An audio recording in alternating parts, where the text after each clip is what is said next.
अमित शाह है जो गृह मंत्री है, आज वो बिहार दौरे पर है और मुजफ्फरपुर जा रहे हैं क्या? नहीं, वो बार बार दौरा करें, आए, गृह मंत्री हैं और देखें यहाँ। और जब भी आते हैं खाली झोली से आते हैं। जब जब आ रहे हैं तो भीड़ जो है सो अब घटती चली जा रही है, क्योंकि इंडिया गठबंधन बढ़ चला है। बिहार की सरकार ने जिस तरह से बिहार का सर्वांगीण विकास किया, जो वादे किए उस वादे को निभाया। नौकरी के ताल्लुक से आप देख लीजिए, 1,22,000 का परवाना लोगों के हाथों मिला, नौजवानों के हाथों मिला, परिवार के घर में रोशनी आई। 50,000 या 1,00,000 का एक साथ परवाना भारतीय जनता पार्टी अपने 9 साल के इतिहास में दिखा दे हमको, जबकि 2 करोड़ का वादा था। तो अमित शाह से ये सवाल बिहार का समाज हमेशा पूछेगा, और सवाल पूछने का सबसे बेहतर तरीका ये है कि 2024 में 40 बनाम 0 भारतीय जनता पार्टी रहेगी। ये हम लोगों को राइटिंग ऑन द वॉल दिख रहा है। वो यहाँ के क्या बोलेंगे, कौन सा फिर नया जुमला, कौन सा नया वादा, कौन सा नया प्रोपेगेंडा करेंगे, क्या कहेंगे, सब तो कह चुके हैं। ये प्रधानमंत्री उन्होंने मध्य प्रदेश में कल कहा है कि कांग्रेस है वो सिर्फ झूठे वादे ही बचे उनके पास, और कांग्रेस है एक नेता फिल्मी है, उनका डायलॉग भी फिल्मी है, किरदार भी फिल्मी और सीन भी फिल्मी ही होगा कांग्रेस का। देखिए, माननीय प्रधानमंत्री जी तो प्रधानमंत्री हैं, एकदम अलबेला प्रधानमंत्री हैं। मतलब झूठ की प्रकाष्ठा उन्होंने की। 2 करोड़ की नौकरी या 15 लाख किसने बोला था?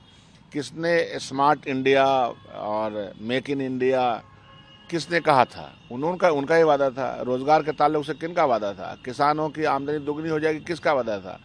पहली बार देश हंगर इंडेक्स में दुनिया में हिंदुस्तान अपने पड़ोसी राज्य से भी, जो कि कमजोर राज्य हैं, उनसे भी कमजोर स्थिति में आया। इतना कर्जा 50 साल में नहीं देश के ऊपर था, वो कर्जा इनके ज़माने में बढ़ा, तिगुना कर्जा हो गया। 9 साल का इतिहास बना, मगर 50 साल में जितना कर्जा था 9 साल में इनका कर्जा इतना बढ़ गया। डॉलर के मुकाबले पहली बार रुपया इतना कमज़ोर हुआ। और अब तो देखिए, प्याज, टमाटर, दाल, सब की कीमत बढ़ती चली गई। तो गरीबों के लिए के हक में क्या है? ये सवाल उनसे मध्य प्रदेश की जनता पूछेगी। और मध्य प्रदेश में जनता तो सरकार लाई थी कांग्रेस का, उसको आपने बल छल के द्वारा आपने उस सरकार को अपदरस करने का काम किया। तो यही आपका कैरेक्टर है, यही आपका किरदार है, यही किरदार होना चाहिए किसी राजनेता का। यह सवाल तो मध्य प्रदेश की जनता पूछ रही है और वहाँ समझ में आ जाएगी। ये राजस्थान के सीएम अशोक गहलोत उन्होंने कहा है कि बीजेपी राजस्थान में कहीं नहीं है, राजस्थान में कांग्रेस बनाम ईडी है। हाँ, तो आप तो देखिए, तो ये भी सब कुछ इनके ज़माने में रिकॉर्ड हो रहा है। ईडी 15 लाख रुपया लेता हुआ पकड़ा जाता है। आप समझ रहे हैं, जो हम लोग कह रहे थे कि संस्थागत तरीके से एक तरह से उपयोग किया गया, दुरुपयोग किया गया अपने पक्ष में। सरकार अपने पक्ष में इन एजेंसियों का इस्तेमाल करती है। राजस्थान में ये कहीं नहीं है। राजस्थान में सरपुटौल जारी है। और वहाँ बता दे कोई शासित राज्य, भाजपा शासित राज्य, कि 500 रुपया मिलता है सिलेंडर का, वहाँ मिलता है। दवाइयाँ कितनी वहाँ फ्री की गई हैं, हॉस्पिटल के इंतजामात कोई देख ले। तो इसलिए अब सिर्फ जुमला ही जुमला रह गया। वाकई में ये जुमले की सरकार है और ये रिपीट करना चाहती है अपने झूठ को नए नए तरीके से। तो राजस्थान की जनता भी इन सब बातों पर विश्वास करने वाली नहीं है। वहाँ गहलोत जी का डंका बज रहा है, इसमें क्या शक है? ये अमित शाह उन्होंने मध्य प्रदेश में कहा कि कांग्रेस है वो कमलनाथ को सीएम बनाना चाहते हैं, लेकिन हम उनके बेटे नकुलनाथ को सीएम बनाना चाहते हैं, जैसे सोनिया गांधी का लक्ष्य अपने बेटे को राहुल गांधी का पीएम बनाने का। अमित शाह जी को ये सब बोलने के पहले जय शाह की तरफ दाहिने बाएं मुड़ के देख लेना चाहिए। उन्होंने जिस तरह से सत्ता का दुरुपयोग करके क्रिकेट का बल्ला नहीं पकड़ा हो, बोलना नहीं आता हो एक लाइन अंग्रेजी भी, खैर अंग्रेजी हिंदी कुछ भी बोलिए, लैंग्वेज में हमको कोई ये नहीं है, लेकिन जिसके अंदर कोई एक्टिविज्म नाम की कोई चीज़ नहीं, इसलिए ना कि आपका बेटा है। उसके बाद आपके कोऑपरेटिव बैंक में इतना जल्दी इतना पैसा कैसे आ गया? तो सब सवाल देश के सामने, मीडिया के सामने आ चुका है। तो इनको तो बोलने का कोई अधिकार है नहीं। हम क्या करेंगे नहीं करें, वहाँ बहुत आराम से दिग्विजय जी और कमलनाथ जी की जोड़ी और पूरा जो कांग्रेस पार्टी के कार्यकर्ता हैं, नेता हैं, सब लोग मिलकर के चुनाव लड़ रहे हैं और कायदे से लड़ रहे हैं। पीएम है वो अब अगले 5 साल तक वो मुफ्त में फिर से गरीब लोग को अनाज देंगे, वो 80 करोड़ जनता। अच्छा, तो ये तो आपके माध्यम से बताना ही चाहिए, उनको ये बताना चाहिए कि 2013 में ये जो राइट टू फूड का अधिकार किस पार्टी ने और किस सरकार ने कानून बनाया था।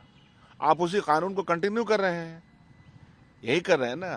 तो देश में जो कानून मनमोहन सिंह ने बनाया, राइट टू फूड का, राइट टू एजुकेशन का, राइट टू इंफॉर्मेशन का, युवाओं को जो अधिकार दिया, राइट टू जंगल जमीन का, ये सारे अधिकार देने का सवाल कानून बना करके आप देखिए कि जमीन अधिग्रहण के कानून में 4 गुना कीमत अब मिल रही है। वो किसने कानून बनाया? तो कुछ है नहीं इनके मामले में। ये क्या दे सकेंगे?